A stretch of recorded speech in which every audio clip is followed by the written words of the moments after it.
You've never missed before, right? I mean, it's just never happened. I haven't missed today. When we say Dirk missed, we have to say Dirk missed more than once. Oh, okay. Yeah. And he's not here to defend himself. Right. Hey, can I borrow some toilet paper? Actually, just give me your bag of game bags because you obviously aren't going to use them. And a bull answered about 50 yards down the hill from us. And we didn't bugle or anything. A bull just bugled. And I turned to him and said, how confident are you that you hit this bull? He said, well. But then a few days later, I missed. And so it was, my shot was way, way harder than Bill's shot. Certainly. Dirk gives a couple cow calls, and that bull comes straight at me. There's something about tracking a bear on your hands and knees in that kind of brush that is unnerving. I think Snyder said it, actually. Guys who tend to wound a lot of animals are really good trackers. We are Full Draw Film Tour, and we are listening to The Gritty Bowman. Yeah! Hello, all right. You're listening to The Gritty Bowman, home of gritty bow hunting films, interviews, tall tales, and a wee bit of manly boasting. I'm South Cox, and you're listening to The Gritty Bowman. Hey, this is Corey Jacobson, and you're listening to The Gritty Bowman. We born and raised outdoors, and you've been listening to The Gritty Bowman. There you go. I'm Casey. And I'm Jordan. And you're watching The Gritty Bowman. All right, folks, welcome to the Gritty Bowman podcast. We are here today with Corey Jacobson of Elk 101 and professional elk caller. And if you don't know, Corey by now, you're living under a rock. Go check out some of our earlier podcasts. So today, we are going to hear from Corey. I'm curious about your season. I've been able to connect with a lot of guys postseason, sit down with them, talk to them, find out how their seasons went. It's always fascinating to hear what they have to say because they always have lessons learned, things they would have done differently, and cool stories. So you had some success, and I want to hear all about it. So let us share, Matt. Tell us about your season. Where did you start out, and how did it go? And I want to hear a cool hunting story or two or three. And if you need to throw Dirk or Donnie or anybody else under the bus, it's okay. I did that to Ben and Anthony. That's what hunting partners are for. That's right. I mean, if they want to come and defend themselves, they can get on the podcast too. We won't give them that invitation. Dirk will get on. We'll just keep this story between us and everyone else. According to Corey, this is according to Dirk. Yeah. So, yeah. So no, it was typical elk season, filled with disappointment, filled with highs and lows, lessons learned. A little bit of blood, some from the hunters, some from the elk. It was an elk season. We dream about it for 11 months, and it comes and it goes. And I think there's some disappointment in the fact that it goes, but at the same time, I think I was ready for it to be over after our last hunt. So, how many days did you get to hunt this year? We hunted for 7 days in Wyoming, and then came home for a little over a week, and then I hunted 6 days in Montana. So I'm not good at math, but it's somewhere between 10 and 30. Yeah. That's pretty cool. Now, you were saying you like to split it up now because of family and commitments, and it's just a long time to be away from your home. It is. I tried it one time. I think we were gone 11 days, and it was just too long. My wife was ready for me to be home, but I missed my family. And, my oldest is 12. I've got a 12, 10, and 9-year-old, and they're just at a fun age where they're active and there's a lot going on. And if I'm gone for more than 7 or 8 days at a time, I'm needing to come home. See, that's where we're a little bit different. I need 10 days in order to kill something, and it's always the 10th day. 7 would cut me short. So, yeah. So your first hunt was in Wyoming, and how did it go? It was borderline fantastic. So We hiked a ton. I don't remember how many miles we did. We averaged about 10 miles a day. We have a GPS now, which I started using last year for the first time. And so now instead of saying we hiked 27 miles today, I have to say we hiked 8 miles today. It's on record. So, but we were averaging 10 miles a day. We had one day that was 14 miles. So we got after it. We covered a lot of country. We had 2 or 3 days that were a normal elk hunting day. You'd hear 1 or 2 bugles, maybe if you're lucky. Didn't have any encounters, but the other days made up for it for sure. So we took a buddy with us to film, John Abernathy from here in Boise, great guy on a great hunter and great guy to have behind you with the camera. And he captured a lot of really cool encounters with elk, including some really cool shots. So Wyoming, we hit it hard. John showed up, I think, on day 2 or 3, and we had got into a few elk. Dirk and I had a really good first day, hunted up over the top side, climbed up probably about 2,500 feet, and then hunted the backside of that. And it was rough. It was rugged. We put in a solid first day, and right before dark, we got into a pocket of elk, but they were down in the bottom of the backside, and we weren't quite tough enough or prepared to dive down. We called in a couple, one winded us, just a normal first day, getting the cobwebs out. The second day was tough. We didn't get into much, but we started figuring it out, and we found a pocket that the 14-mile day brought us back into a pocket. Fortunately, there was an easier way into it, and we ended up spending, I think, 4 or 5 days in that pocket and had some good encounters. So Nice. Yeah. You probably want more detail than that on some of those encounters. Well, I did hear that Dirk missed an opportunity. Like, did he have an elk on this trip that he missed, or? The word missed is a funny thing because when you say someone missed, it doesn't really portray the plurality. There were misses. And when we say Dirk missed, we have to say Dirk missed more than once. Oh, okay. Yeah. And he's not here to defend himself. Right. It's Ben missed more than once. Yeah, he did. It's plural. There were misses involved on our hunt, and fortunately on that hunt, I did not take credit for any of them. So, you've never missed before, right? I mean, it's just never happened.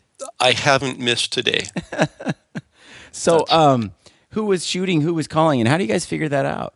Yeah, we, it used to be there were 3 of us that hunted together, and so we'd have a camera guy, a caller, and a shooter, and we would rotate evenly throughout it, and that makes it tough. It really, you get 3 guys there, and if we're hunting for 7 or 8 days, one guy's only getting 2 days to actually hunt and be behind a bow. And you mentioned, it takes 10 days. 2 days I'm not feeling really confident that we're going to get it done. We're hunting public land, general tags. We're earning it. There's no doubt. We're out there getting after it. So we were able to split it up, and with 8 days to hunt in Wyoming, we took a camera guy, Dirk and I. We split up we rotated. So one day I hunted, or one day I shot, one day he was caller, the next day we switched. And so you could switch between the 2 of you each, every other day. Yeah, so every other day, one of us is, I'm getting to carry a bow every other day, which if I go much longer than that, I start getting a little itchy. Yeah. Well, but we had one day, that I didn't carry my bow, which, again, lessons learned and what could you do differently. Dirk missed a bull, and we'll get into all the details about that because the details are important and they're entertaining. But I was 10 yards from the bull when he missed it, and I was hiding behind a little stump, and the bull is literally bugling in my face at 10 yards, and I had my GPS in my hand. And that was it. No bow. I didn't have a bow with me. Had my bugle sitting there, but at that point, the bugle, I could have thrown it at the elk.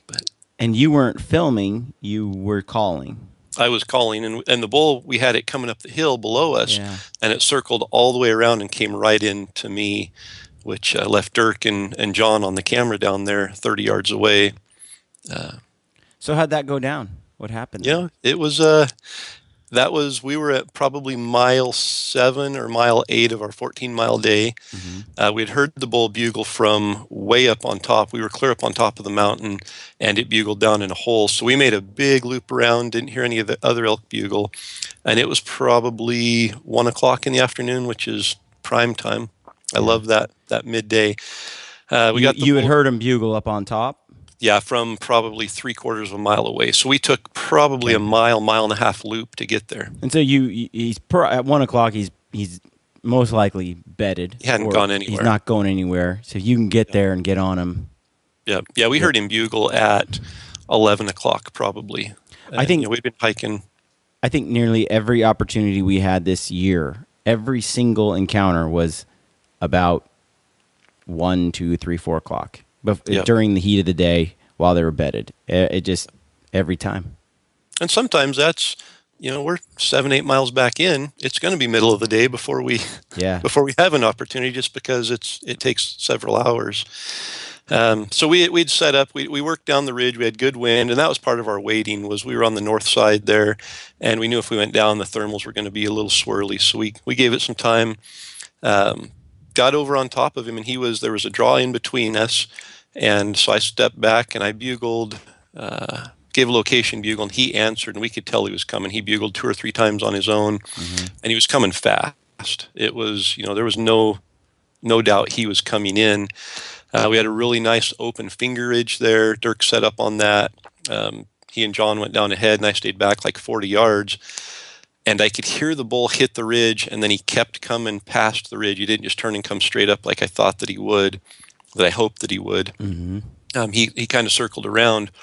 So I moved over into the trees to get a little bit of a better position to pull him up in front of him. And like elk do, he's smart. He was a big bull. He was a 6x7. And he had been through a couple seasons and played a couple games. And so he circled all the way around. And I could see him.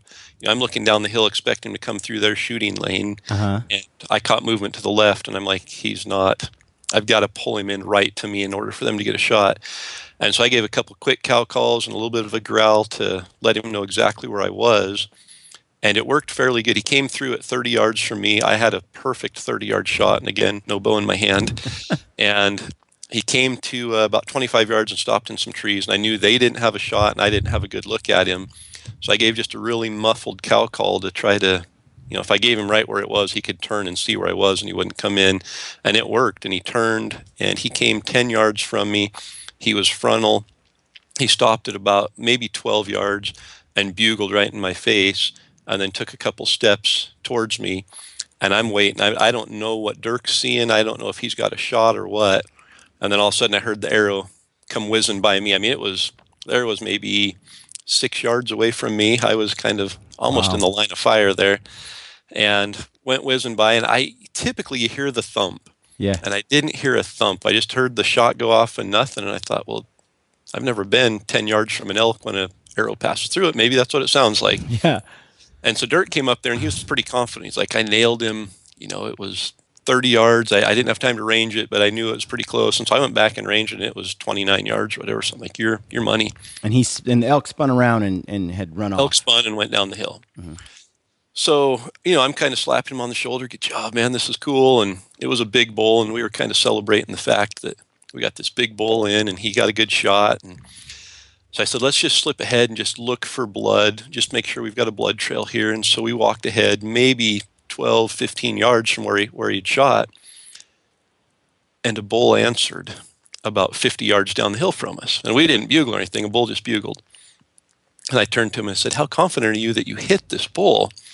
He said, well, maybe not as confident as I hoped I was. Yeah, it was a clean miss. And the bull's bugling. So they worked down the hill again. I sat back up, started raking and calling. So how did you feel about that? Because this isn't Dirk's first rodeo. No. So the bull was still there bugling, so I didn't go into full ridicule mode quite yet. Right. So we went down. He set up again. The bull came in, I think they said 40 or 50 yards. It was in brush. They never got a shot. It was the same bull. He didn't hit it. So at that point, after the bull decided he had enough and walked off, John didn't capture nearly enough on video of that particular exchange. Yeah. The There post was an setup exchange. Yeah, it was more Dirk sitting in humility, in frustration, in anger, in sorrow, and me rubbing it in. It went as far as to, hey, can I borrow some toilet paper? Actually, just give me your bag of game bags because you obviously aren't going to use them.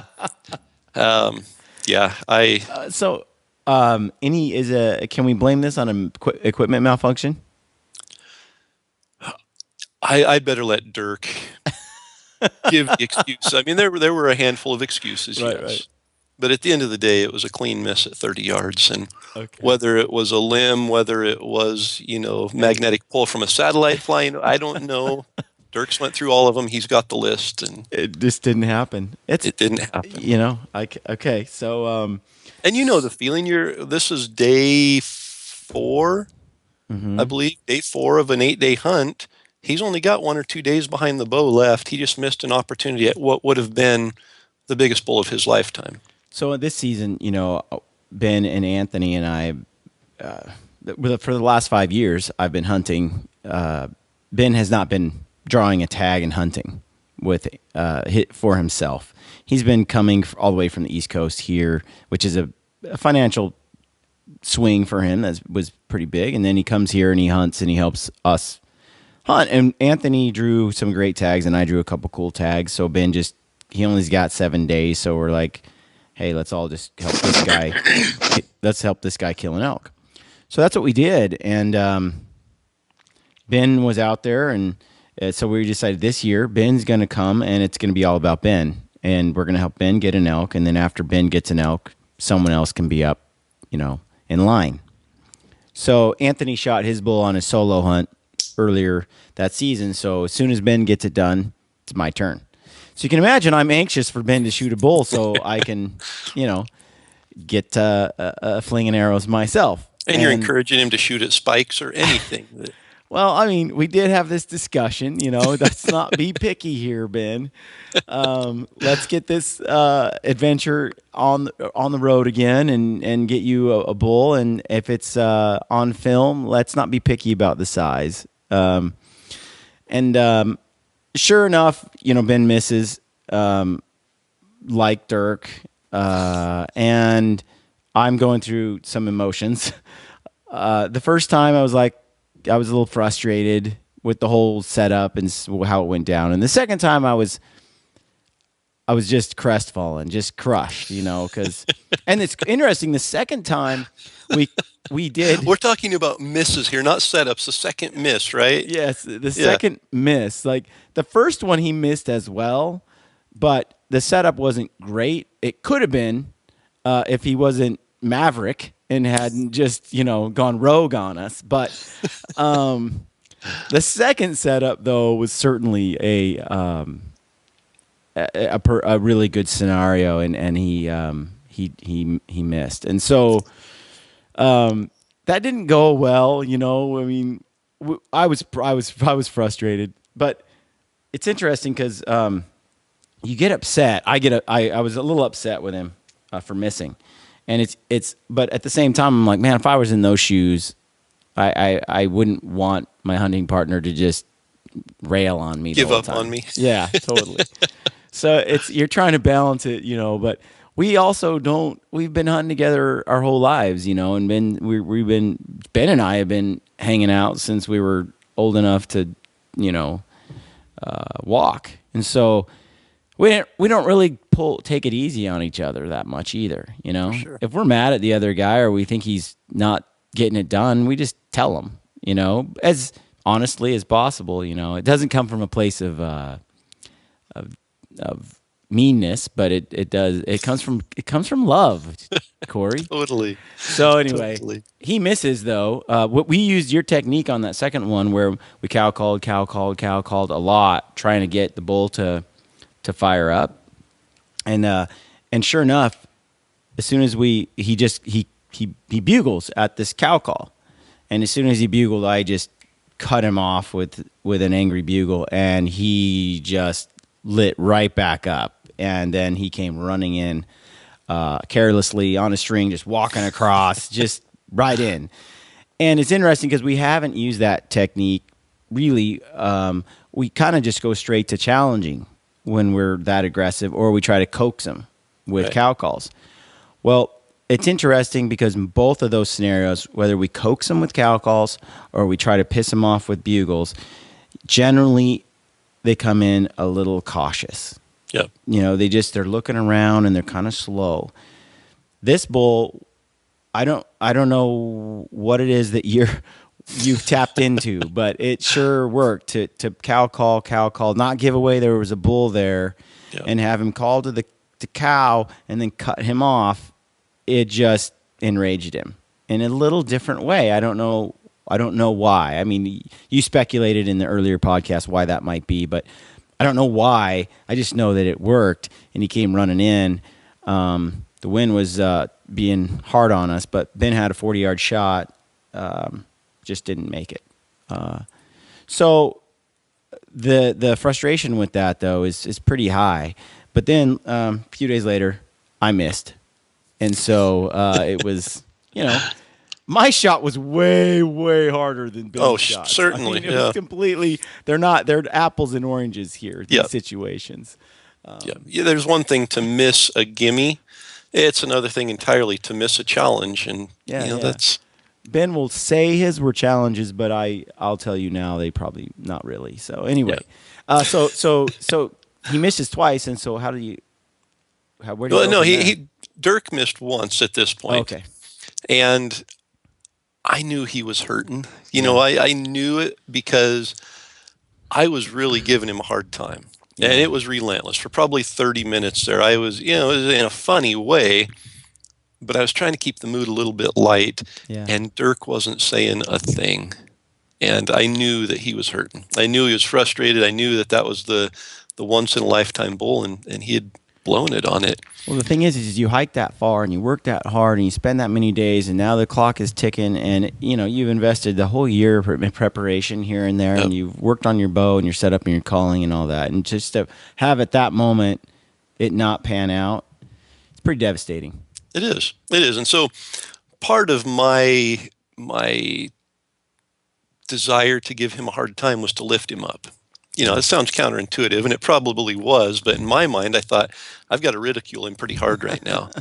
And it could be because he doesn't miss much. So when he does, I take advantage of it. But we dusted off and picked up, and we went a solid, 300 yards, and another bull started bugling. And again, we could tell it was coming fast. And so Dirk and John moved down the ridge about 60 yards. And the bull's coming in. I mean, we can hear it huffing up the ridge towards us, and they're still moving down trying to get to a good setup, which is critical. There's no need to set up in a bad spot. If you're calling a bull into a bad setup, you're limiting yourself. You're failing before he even gets there. So they're doing the right thing, moving down. Well, they bump a mule deer doe. And this mule deer doe is bedded there, and she jumps up and runs right at the elk. And, of course, the elk comes full alert, and you can hear it in his bugle. He's just screaming, just wah, wah, over and over, and then all of a sudden it's more of a timid, hey, I'm back to full alert. Well, they saw the doe bump into the bull, and he was on a straight line for them. And when the doe went through there, he turned 90 degrees and started circling around, came to his senses and said, I've got to get the wind in my favor. So he's circling around. He came through an opening at about 50 yards, and Dirk Cow called to stop him, and he took 2 extra steps and stopped. And Dirk didn't have a shot. And of course, the wind was kind of blowing that direction. Within another step or two, he winded him and was gone. So it added a little bit of insult to injury there, and it was another 6x7 big bull. So anyway, we'll fast forward. That was a really good day. We had some good encounters. We were wore out. The next day was my day, and we decided to hunt a different area that was close by, but we accessed it from a completely different side of the drainage, and had some close calls there. I made one rookie mistake in my setup that cost me a 6-point bull. He came into 6 yards, and I was on the wrong side of a tree, and I should have been in front of the tree, not picking sides, and I knew it, but heat of the moment, you're trying to not move too much, and I stepped behind the tree to get on the other side, and the bull came out, and I was pinned behind the tree. He turned and came into 6 yards, and the camera got some really good footage of him coming right up my shooting lane, but unfortunately I was on the wrong side of the shooting lane, and That's close. it was. And it was. So I'll preface another story here. I'm probably digging too many stories, a deep hole of too many stories here. But to get into another story, I was only going to shoot a 6-point. That was my limit this year. That I want a 6-point. I'm going to pass up 5 points to shoot a 6-point, knowing that I could very well go home empty-handed. But I did have one exception, and that was if the bull was inside 10 yards, if he was frontal, and if the camera was right over my shoulder. I wanted to capture a frontal shot on video to show the devastation of it. I've shot a handful of them frontal, but it's always worked out. There hasn't been a camera there, and those are the ones I'm like, I would give anything to have a camera. So that was my exception. So this bull came into 6 yards. He was frontal. He was a 6-point, but it would have been ideal footage. The camera guy was right there. Didn't work out. So the next day is Dirk's day to hunt, and I said, let's go up after that big bull again. And he was timid. Dirk was a little bit, he wasn't ready to go back up there. And I don't know if it was the physical part of getting back up there. I don't know if it was still some wounds that were open that were still healing a little too soon maybe to go back up there. I don't know if maybe he was being a little cautious and letting the bull settle down, didn't want to pressure him too hard, but we hunted a different area. And so the next day I said, hey, it's my day to shoot. Let's go back up in that area. There were at least 4 bulls in that area. Let's go up there and hunt them, and bring your bow with you. If I shoot one, or if the bull circles around again, have your bow. So I'm the shooter, Dirk's the caller. We get less than a mile up in there. Well, we were probably a mile and a half, I guess, when the bull started bugling. And it wasn't the same bull. The bull that he missed had a very distinct bugle. But it was a bull bugling up on the ridge, and so we're working him, and he's not coming in. And I said, we've got to get closer. We've got to push him. So we worked around the drainage, got over on the other side, the same side as the bull, and Dirk got up above, and I said, this is a perfect setup. I have open shooting lanes. It was an old overgrown skid road up in this area. And so Dirk backed off about 30 yards and started working his magic. And this bull comes flying down the hill to us.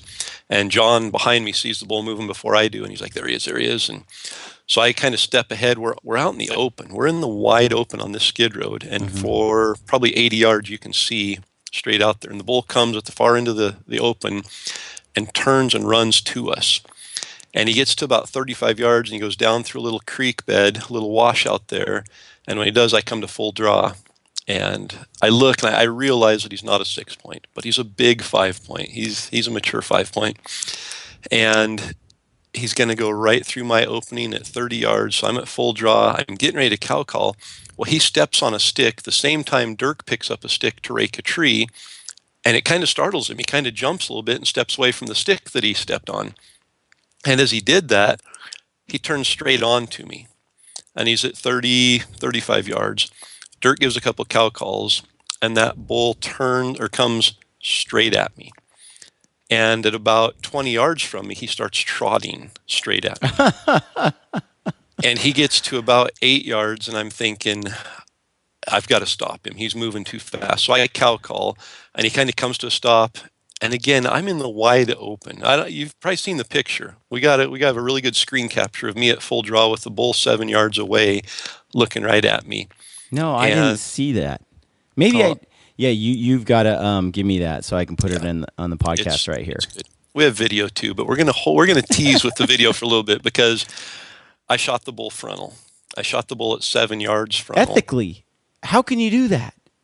We can get into that if you'd like, but no, as the bull whirls, he makes it maybe 30 degrees in his 180 degree whirl, and there is blood spraying out. Yeah. And he made it 35 or 40 yards and fell over my shoulder in that opening that he just walked through. It was epic. Really? The footage captured that as well? Footage captured him tipping over in the grass right over my shoulder. He didn't get very far. Yeah, he was 30 yards, 35 yards. Wow. And it was, we'll have to time it, but I would say 15 seconds, maybe at most 12 seconds. Wow. That he was on his feet. So what broadhead were you shooting? G5 Striker. Okay. So great head, really sharp, flies great, and had good and you're luck with shooting a it. prime, and how heavy was your arrows?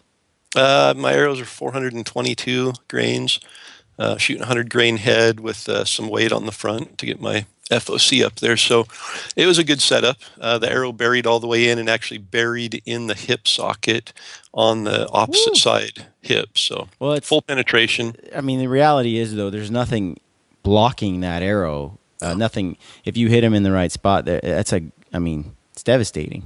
That's the So truth. I mean, Yeah. I pulled him. I opened him up just to see what the devastation was like, and Yeah. it was jugular, all the main arteries in the throat, both lungs. Obviously, got the What? body cavity.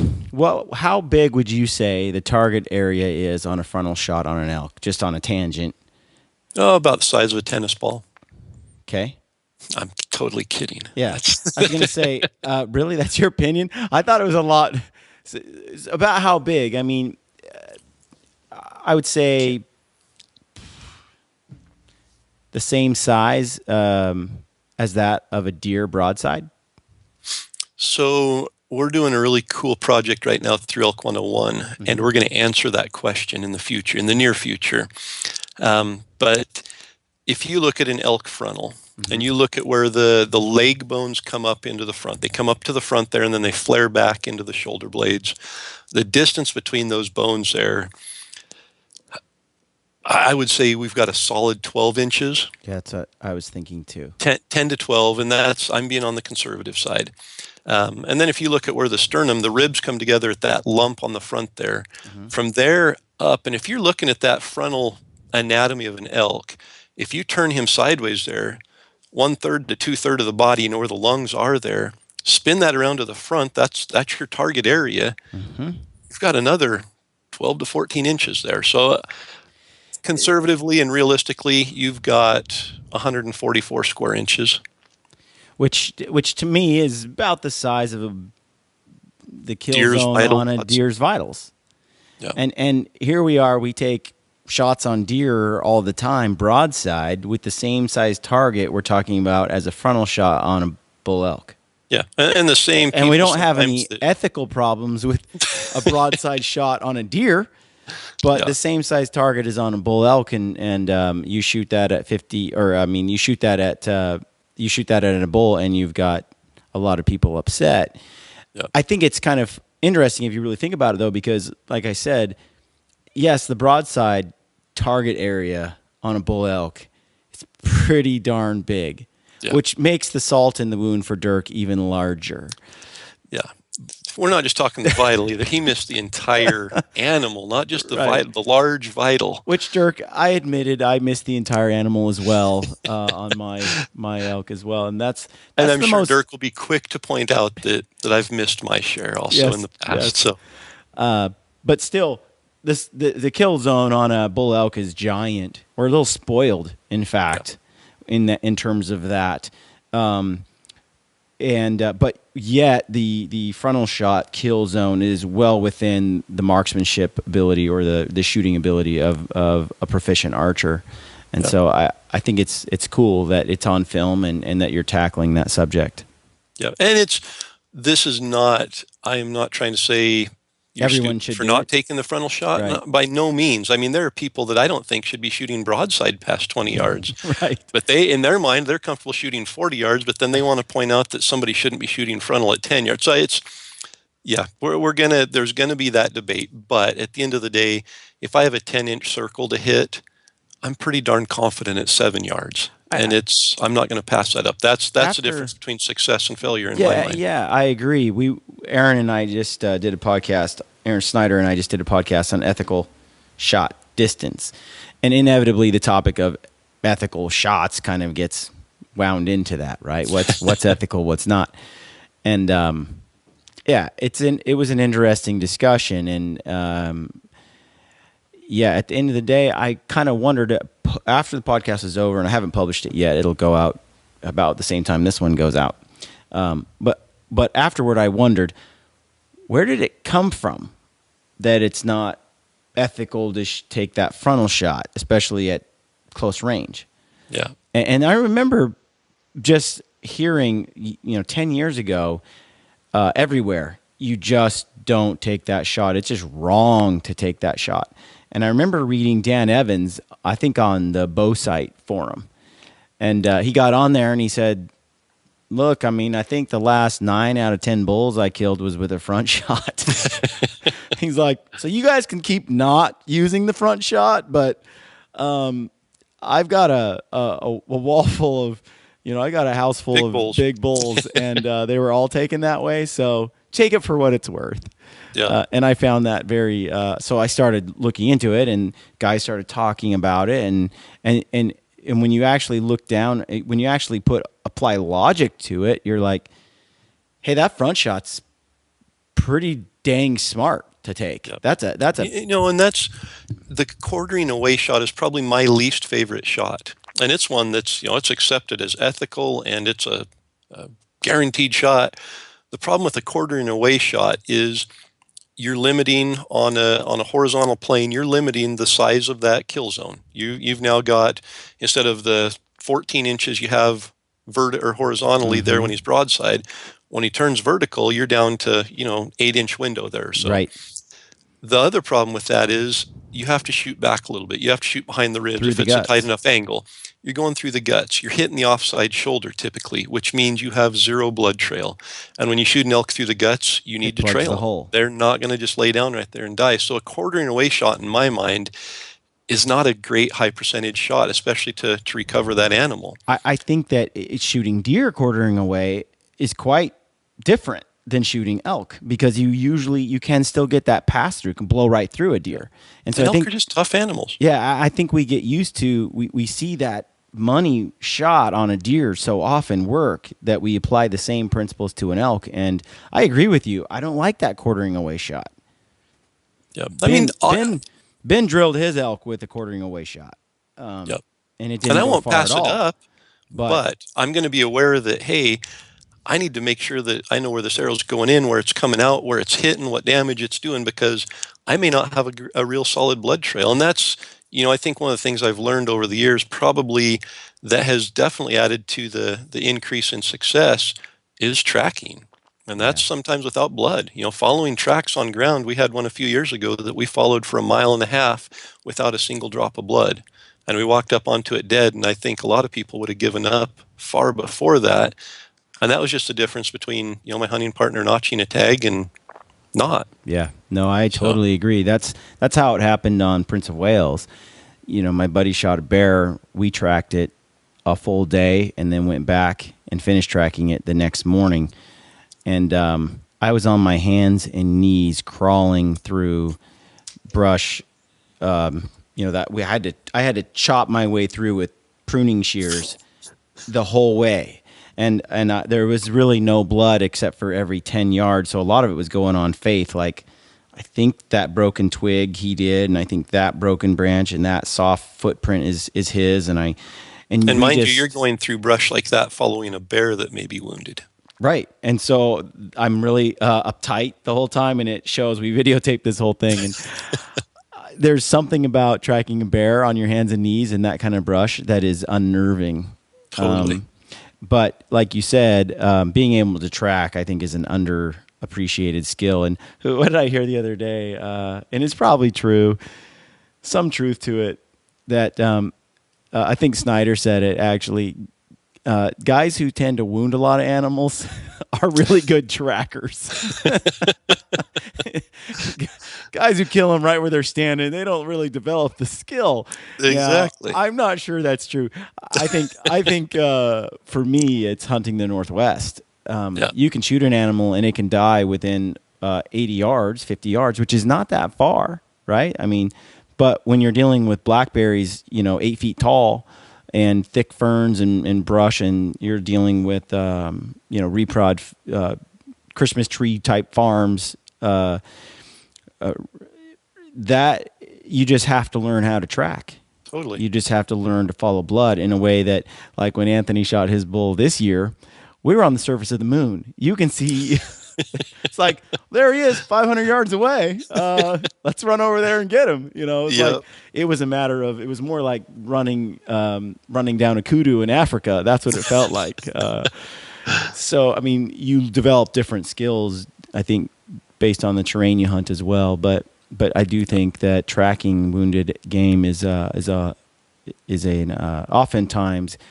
an undeveloped skill, forgotten skill. It takes so much patience, but you can piece together that trail if you really are patient, So, and if you've been on enough of those trails, you start to recognize, based on the shot, the reaction of the elk, what they're doing, uphill, downhill, water, timber, cool place to bed, just all those different things. And a wounded elk typically is going to travel in a straight line. They're typically going to try to hold elevation and not give that up. So if you see an elk, the cows all go straight up the hill and the bull turns and goes side hill, he's hurt bad. Yeah, I heard Ryan Callahan on the Rich Outdoors podcast just the other day talking about this, and he's like, and he's right. He said the same thing you just said. They tend to do all those things except for when they don't. Yep. And so when they make that exception, sometimes we assume they headed toward water and they didn't run uphill, when in fact that's exactly what they did. So when you're tracking, you put all those pieces together. You also have to be open-minded, otherwise you make assumptions that take you off the trail. Definitely. Really interesting topic. And back to the frontal shot, I think just having a knowledge of anatomy, a confidence in your shooting ability, and our goal, every one of our goals, is to kill that animal as quickly and as humanely as possible. None of us want to spend 8 hours tracking an elk that's been shot in the guts, or a frontal shot gone bad. And if you're not comfortable with it, don't take it. If anything, study it and become comfortable with it, or know, hey, that's outside my limitations. But the results of a frontal shot are undeniable. And there are people that have bad stories. I think there's two things that come into play when you have a bad experience with a frontal shot. Number one, typically you're off to the side and you go between the ribs and the shoulder blades, so you don't even get in the body cavity. And the other one is guys shooting too low and hitting down in that brisket below the sternum or right at the sternum, not getting penetration. You get a lot of blood off of that. But yeah, you should not be taking the frontal shot unless you fully understand the anatomy of the animal and where that spot is.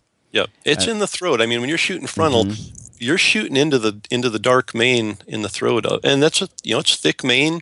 You've got a ways to penetrate to get in there, but I think a lot of guys are thinking it's not that high. It's not in the throat. It's much lower, and that's where the disaster happens. And I've heard a lot of people say, if you're going to shoot frontal, shoot right where the mane meets the lighter colored hair, down where that lump is, and that's way too low. That's the sternum. That's where all the ribs come together, and trying to penetrate through that. And besides that, your only vital down there is the heart. Yeah, Corey Miller was explaining that to me once, explaining that when you're shooting, it's also different if the bull comes in and his head is down high, or whether it's up. That target where the arrow enters should stay the same, but your mind is like the base of the throat, but the aiming point's different. Yeah, the base is different when his head's way up versus down. It's kind of hard to see where that window is, so you got to learn it. Totally. And it's no different. I mean, it's one more piece of the puzzle that you have to learn, that you have to be confident in. And if you're not confident, take the 20-yard broadside shot. That's my number one shot. That's what I want. But yeah. I think one of the things that really helped me with learning this kind of stuff was to actually get a target shaped like the animal I'm hunting. I started when I was hunting blacktails from a tree stand, and I'm shooting stream angles. I thought I was shooting at the right spot, and after killing a buck or two, I started to look at where the arrow went in and where it exited. I'm like, that's not where I expected the exit from where I put the arrow in the entry. Right. And so I started getting an actual target that's deer shaped, a little buck target, and started shooting at it. And then when I got on the ground and I analyzed, I could look at the back of it and go, okay, that's where my arrow went in. That's where it would go out. That's not where I want it to exit. For sure. And I could start practicing. And then the same with quartering away. I could start figuring out what kind of angle I wanted and where I wanted to put that body. Now, some people are just good at angles and visualization and all that kind of stuff. For me, I needed to actually shoot at a model and learn. And now when I'm so much more confident when I'm taking angled shots, especially from above, on where I need to put that arrow based on the angle I'm at to actually hit the vitals I'm shooting for. And the other thing too, when I got much better when I started to understand the anatomy of the animal I was shooting, when I actually knew what the innards looked like and where they were at. Because often I think, especially new hunters, they're just not picturing where those lungs truly are. Right. And it goes to and one of the points I think is important to make there is on an elk, I grew up everyone saying shoot for the crease, maybe 3 inches behind the crease, a third the way up on the body. But what they don't realize is there is a pocket right there between the heart and the lungs. It's a small one, but it's right exactly where everybody always said to shoot, that third the way up, right behind the shoulders there.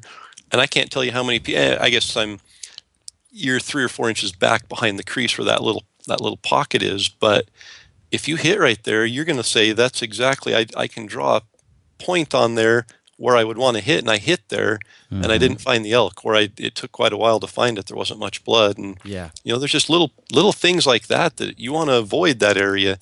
I think the best place to be is dead center of the body as far as height, and then you've got that crease, and you can go 2 or 3 inches into the crease, 2 to 3 inches behind it, and you're still going to be center of the lungs. And understanding where that shoulder bone really is. Because I realized after looking at a chart that the bone's not where I thought it was. It doesn't come straight up the shoulder. It bends and it curves, and there's a little pocket, and all that kind of stuff really changed, helped me understand where to put that arrow. Yeah. So back to the story here. So after you drop this bull elk, is there 2 days left of your trip? There are. So that was, yes, two days left. It took us, I think we got back to camp around 4:00 in the afternoon after packing it out. We had a relatively easy pack compared to where we were going and what it could have been. I think it was 2 miles somewhere in there that we packed it. So we loaded up, brought it out in one trip, and got out. So the next day, and our camera guy had to leave. Coincidentally, Donnie's there with us also. He didn't have a tag, but the guy he was hunting with tagged out. And so Donnie went with us to film, and we had a great day. There were more elk in this basin, a completely different area. Again, Dirk didn't want to go back up in there. More elk in this basin, I think, than I've ever seen or heard bugling at one time. It was just that day. Really? That's awesome. And we had, I think, before we got back, we'd called in 3 bulls, all mature 6 or 6x7 bulls, and Dirk still didn't get a shot. Just, came the wrong side of the tree, too open, the bull wouldn't come in, whatever it was. They were close. We're talking one more step, one more element went the right way, it would have been a shot. Dude, you got to start feeling cursed at that point. Dirk, I think, was, he feel like was in a rut. Somebody's out to get you there. So, but I kept it light. I kept telling him, hey, all it takes is one. Let's find the one. And that's the truth. It's just like, it just takes one perfect scenario and everything changes. Yep. So we were down to the last day. It was Friday. We could have hunted Saturday morning if we needed to. It would have compromised all of our travel plans, but we could have done it. We decided to go back up after the big 6x7. He'd had enough time. Nobody had messed with him. We were certain nobody was hunting in there. So we went in, and we got up there, and it was silent. There was no elk. And, Dirk's feeling pretty bad. It was a commitment to get in there. There's nothing bugling. And I said, he's got to be in here. And if he's not here, he's down low. He's going to be making his way up in here. So we waited there a solid 3 minutes. And all of a sudden, the bull bugled down across on his ridge, where his knob was rebedded. And, he had been down feeding down lower at night, and he's now working his way to the bedding area. So we gave him plenty of time to settle down and be comfortable where he was. And again, in probably another 3 minutes, we were standing in the exact place where Dirk missed him the first time. Standing there. Okay. And I said, we've got a really good spot, a nice saddle down lower. The wind's starting to come up. Let's move down there and get set up. So we did. The bull's coming in. We can hear him making his way towards us. He's not as fast as the first time, but he's committed and coming to us. And so I'm playing, I'm all over back behind. I'm trying to get out and really scream in his face, but then run back and get behind and pull him up through the shooting lanes. and I can tell he's getting close. And then I can hear the shot, and I can hear a solid thwap. And I thought, all right, we got him. So I went up there, and Dirk's got a little bit of a smile on his face. And I said, well, he's like, I think I got him. He's like, I ranged it. I know exactly how far he was. I heard the hit. The arrow looked like it was going good. We're good. So again, we high-five for 2 or 3 minutes and walk down there, get down on the little flat. There's a little flat the bull came up into where Dirk had shot. And we're looking around, there's scuff marks there. The bull turned and left some good scuff marks. And so I'm looking for that first blood. And I went maybe 6 feet, and I found an arrow. And the arrow is full length, other than the very end, maybe 2 inches is broken off, but there's no blood on it. Yeah, he missed. He hit limbs on the way there. Watching the video, he hit limbs on the way there. And there may or may not be a broadhead stuck in a 7-point antler that some lucky shed hunter is going to find this spring. Oh, bummer. So, yeah. At that point, I did not go into my ridicule mode. I did not. It was too much. The wound was too big and too open. Did he throw his bow like Ben did? Had he been able to relax the muscles, his grip was very tight.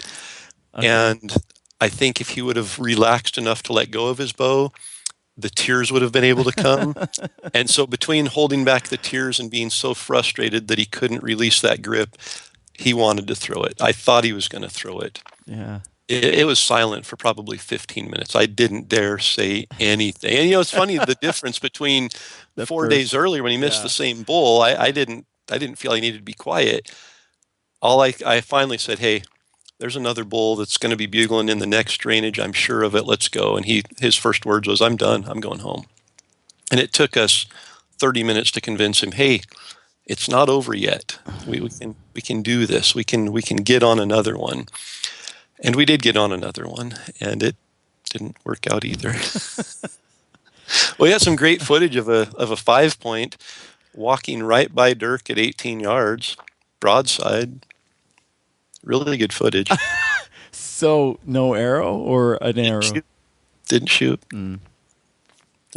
And is that because it wasn't big enough, or just didn't work out? There's probably parts of the story I'd better let Dirk tell.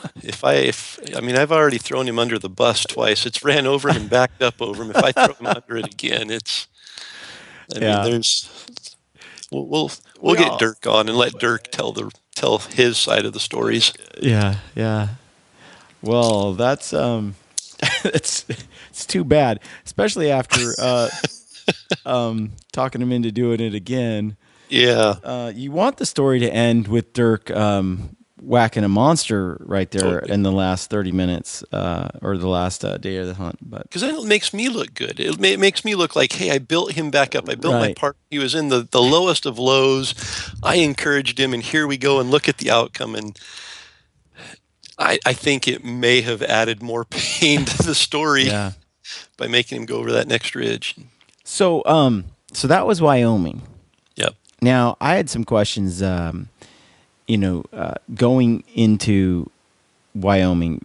We made some jokes about, we hiked pretty far into some areas, and we ran into more hunters in the backcountry than we did on the road. Right. A lot more. In fact, we drove the roads and bugled and had entire swaths of country to ourselves on elk that hadn't been shot at. What the heck? I think everyone is hearing us talk about how great the backcountry is, and they're going there. Well, and I do think it was we still got into elk and still got after elk that hadn't really been pressured that much. But you don't backpack hunt much at all. And so, in fact, John, the guy that went with us with camera, he's big into bivvy hunting. He loves bivvy hunting. And one of the other guys that was there camping with us, he's the same thing. There's nothing like a great bivvy hunt. And I agree. There's some fun to be had. But even on the day that we hiked 14 miles, I don't feel we would have been more effective bivvy hunting, just because I'm not patient. I can't go in there and stay in an area. I want to hunt every elk in there, and if I'm done hunting them, I'm going to the next area. Yeah. And so we're very mobile, and I don't hunt in a. My strategy is not to find a pocket and stay there and hunt that Yeah. pocket. Yeah. I like to hunt them and then go out to a new area, and then if I come back 2 or 3 days later, hunt it again. We do the same thing, but we just carry our camp with us everywhere. Yep. So that anytime I'm not tough enough. we want to stop, we just stop. But see, is it tougher to like carry it all day long and then just stop? Or it seems to me pretty tough to have to hike out that night after you've hunted till dark to get back to camp. Yep. You know what I mean? For me, it's sort of like which is we debated it. In fact, we talked about it many times, and I think in the end we decided it was easier on us to just carry our whole camp with us. Yeah. And just when we get somewhere and we want to stop for the day, we just stop and then go to bed. Otherwise, there was lots of 5, 6 mile, 7 mile treks back to our base camp we'd had to do, and I suppose if the country wasn't like freaking straight up and down vertical, maybe hiking back wouldn't be so bad. But where we were at in Idaho, it was really straight up and straight down kind of stuff, and it's a big job to hike all the way back up. Now we also lift a lot of weights and train to like carry heavier loads all day long, totally. And so we're conditioned for that. I think I'm less conditioned for 14-mile hikes than I am 6-mile days with 60, 70, 80-pound pack. For sure. And I think that's a great point, because me. I think I am more.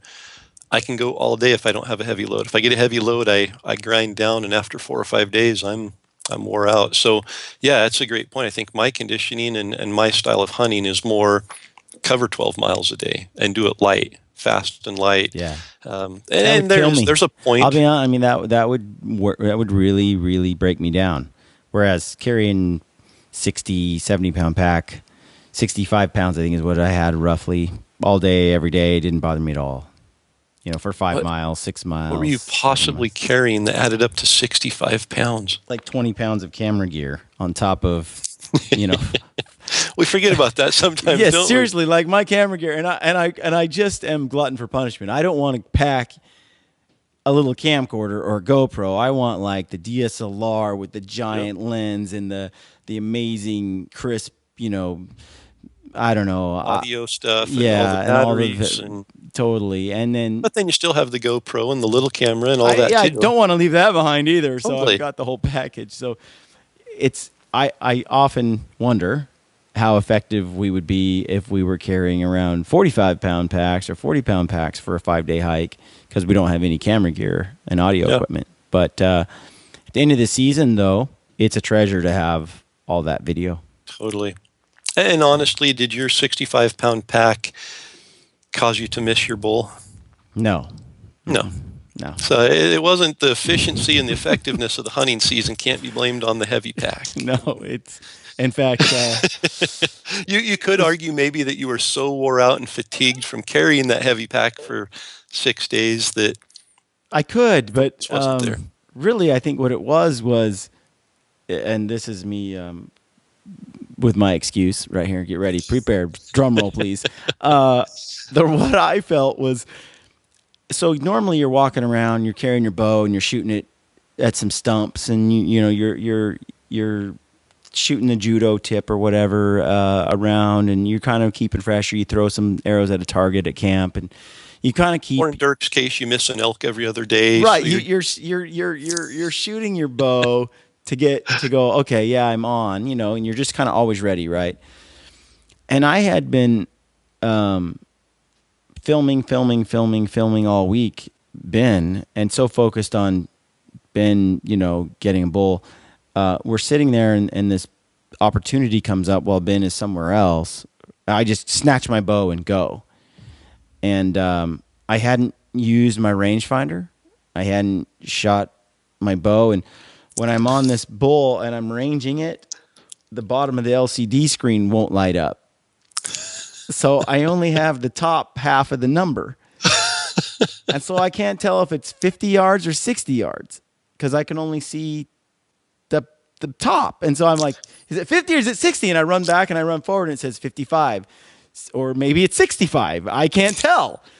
And the whole time the bull's dancing back and forth. It's wide open. I've just got my bow above my head. I'm waving it and bugling. He's staring right at me at 50, 65 yards.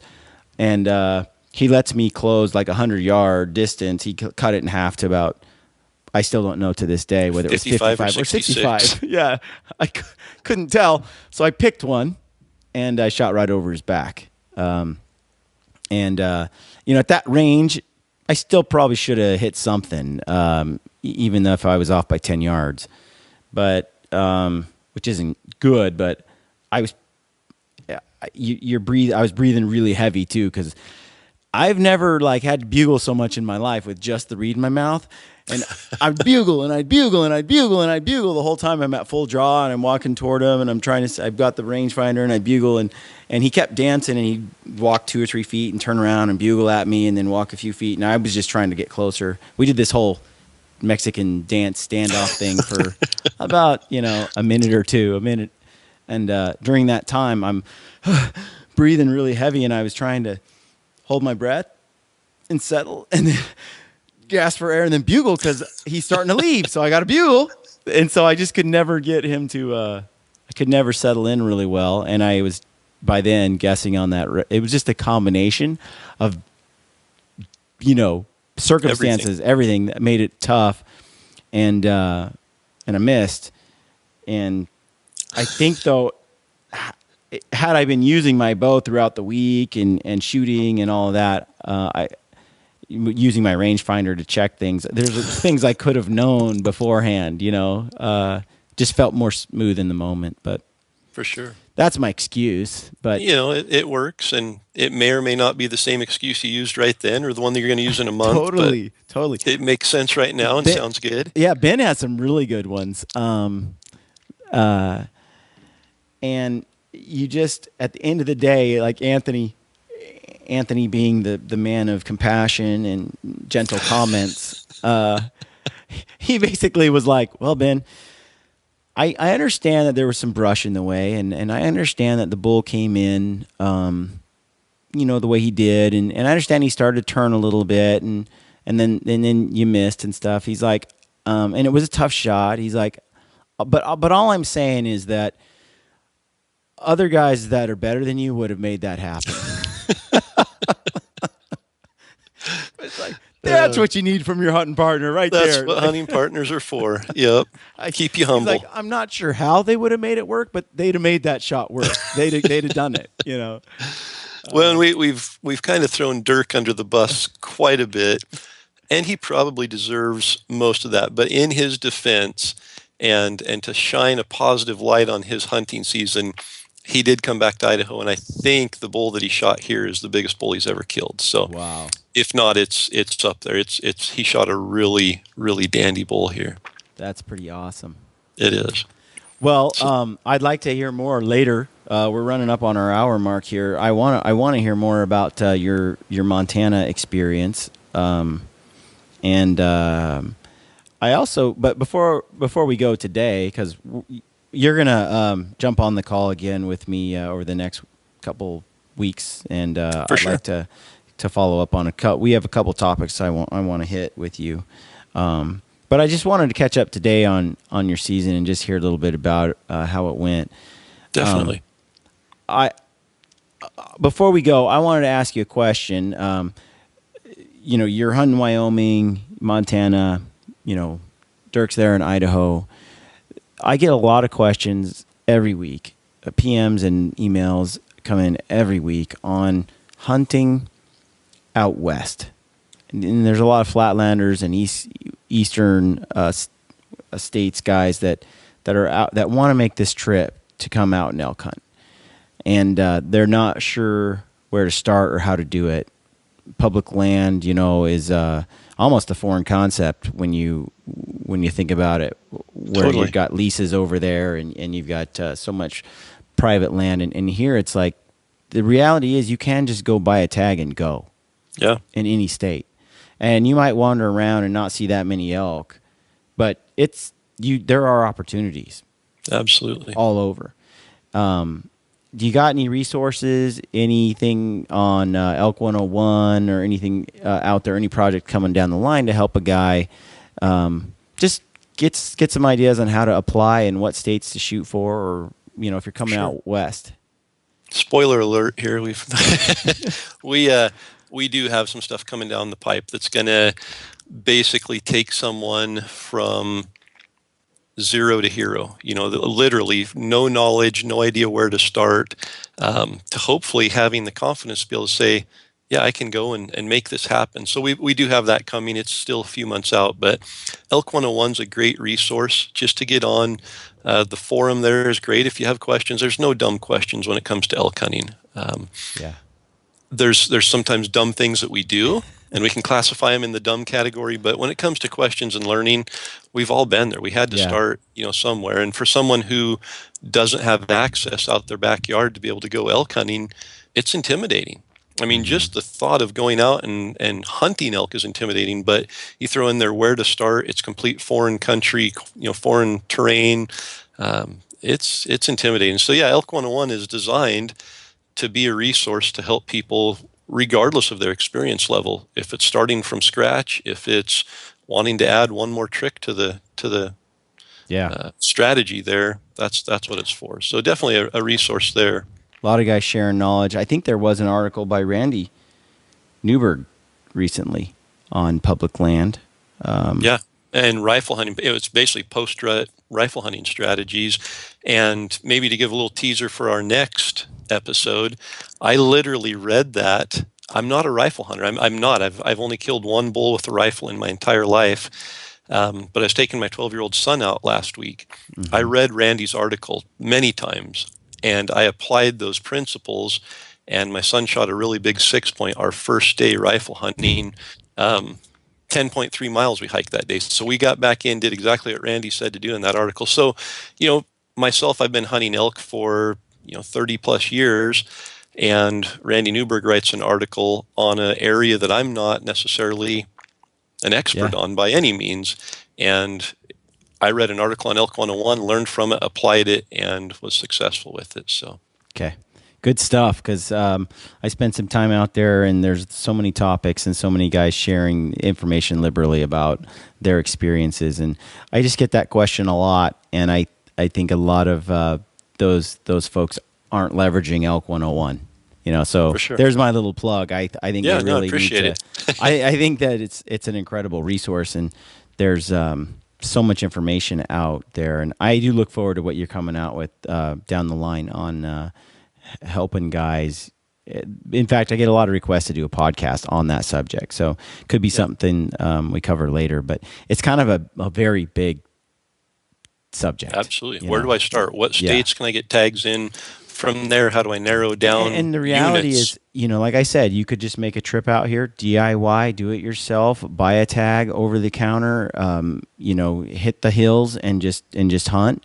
And all of that information is fairly accessible online. You look at your unit and what tag you buy and all that, and you can come and do it. But I think there's a fear that I have now traveled from, Michigan, Virginia, all the way to Montana, Colorado, Idaho, Wyoming, whatever it is.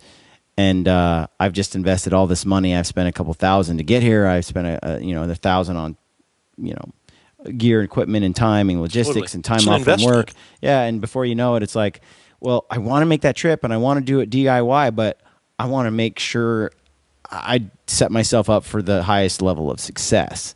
Totally.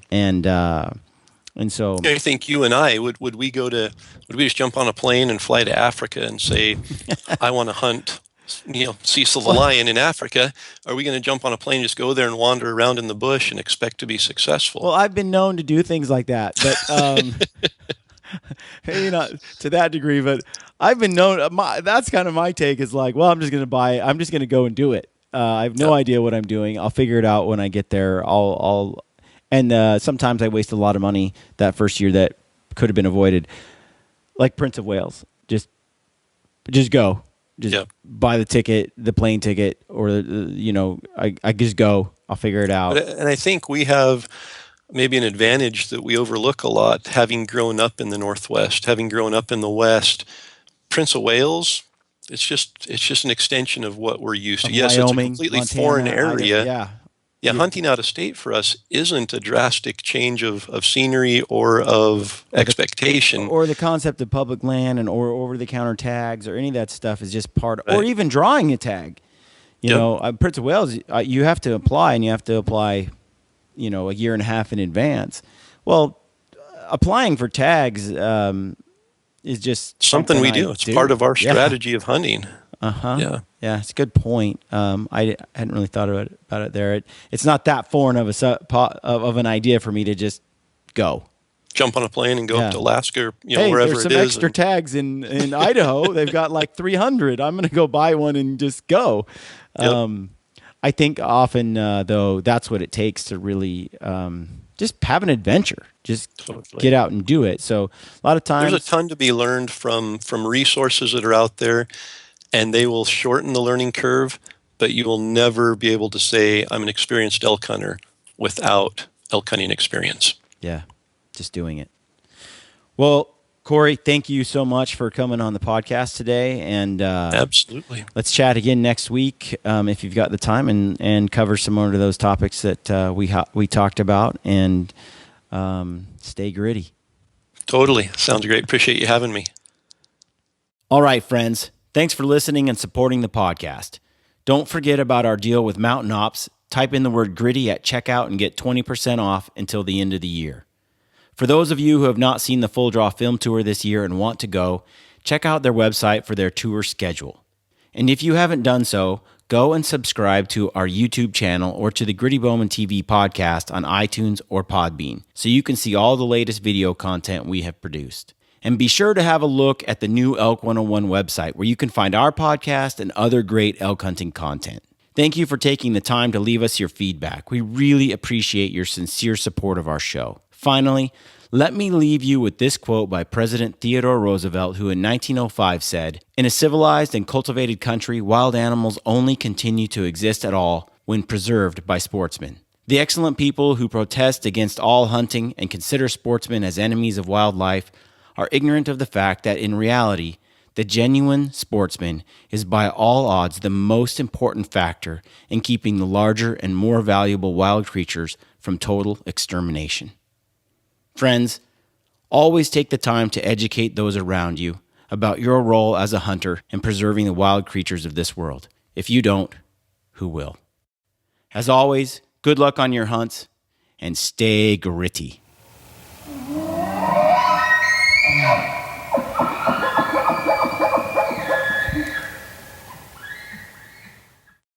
This is Ty Stubblefield, and you're listening to the Gritty Bowman. Gritty Bowman.